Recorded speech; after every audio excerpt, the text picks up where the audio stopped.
குழந்தை பாக்கியம் அருளும் பதிமலை முருகன் பற்றி தெரியுமா உங்களுக்கு?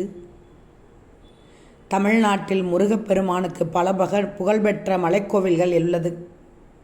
அந்த வகையில் மிகவும் பழமையும் வரலாற்று சிறப்பும் வாய்ந்த கோவில்தான் பதிமலை முருகன் கோவில். பசுமை நிறைந்த மேற்கு தொடர்ச்சி மலையில் ஒரு அங்கமாக திகழும் பதிமலை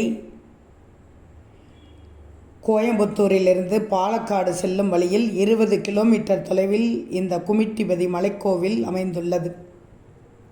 கோவில் காலை 9:30 மணி முதல் மதியம் 2 மணி வரை பக்தர்கள் தரிசனம் செய்வதற்காக திறந்து வைக்கப்பட்டிருக்கும். இயற்கை எழில் சூழ்ந்த மலை மீது அமைந்திருக்கும் இந்த திருக்கோவிலுக்கு வந்தாலே மன அமைதி கிடைக்கும் என்கிறார்கள்.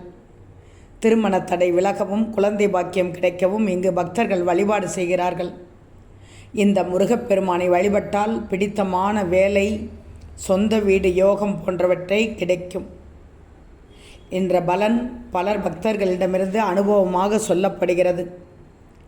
கோவிலில் முருகனுக்கு உரிய கார்த்திகை, சஷ்டி, தைப்பூசம், பங்குனி உத்திரம் போன்ற நாட்களில் சிறப்பு பூஜைகளும் வழிபாடுகளும் நடத்தப்படுகிறது.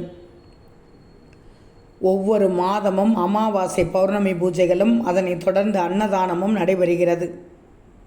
இந்த கோவிலுக்கு செல்ல 2 படி வழிகள் உள்ளன.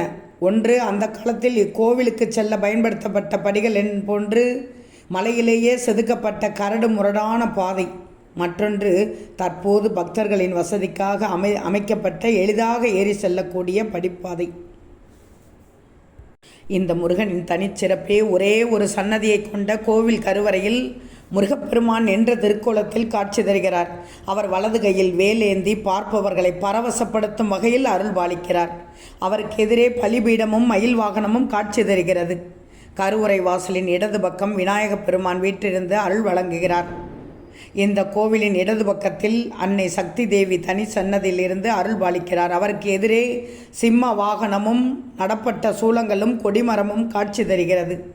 இக்குன்றின் மேற்பகுதியில் வற்றாத கிணறு ஒன்று அமையப்பெற்றுள்ளது. இந்த கிணற்றில் உள்ள நீரில்தான் சுவாமிக்கு அபிஷேகம் செய்யப்படுகிறது.